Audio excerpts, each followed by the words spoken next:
नमस्कार. मी कोण आहे हे आत्ताच नाही सांगत. ते तुमचं तुम्हीच ओळखा. कारण हा निवडणुकीचा जो माहोल आहे ना, त्या निवडणुका आल्या की मी सारखी चर्चेत असते. अरे बाबांनो, 75 वर्ष होतील की मला आता तुमच्या बरं राहून. अजून नाही ओळखलं? अरे तुम्हीच तर घडवलं की मला. आठवत आहे का?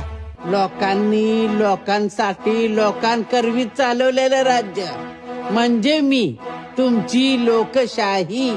तुम्हाला सांगू का, खरं म्हणजे मी लय आनंदी आहे बघा तुमच्या सोबत राहून. कारण तुम्ही तेवढं प्रेम करता माझ्यावर, मला जपता.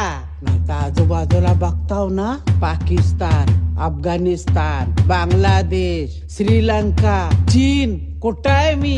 अहो मी फक्त इथं आहे तुमच्या सोबत, आपल्या भारतात. जसं आजवर तुम्ही सगळ्यांनी मला जपलं का नाही, तसं ही नवी पिढी मला चांगलं सांभाळणार ह्याची मला खात्री आहे. का का म्हणून काय विचारताय? थांबा सांगते. सर्व विद्यार्थ्यांना कळवण्यात येते की यावर्षी आपल्या शाळेमध्ये वर्गमंत्री या पदासाठी म्हणजे मॉनिटर या पदासाठी शाळेअंतर्गत निवडणुका घेण्यात येणार आहेत. सदर उपक्रम हा विद्यार्थ्यांमध्ये लोकशाही आणि मतदान प्रक्रियेबद्दल जागरूकता आणि सजगता निर्माण करण्यासाठी आहे. निवडणुका शाळेत म्हणजे धिंगाणाच होणार की.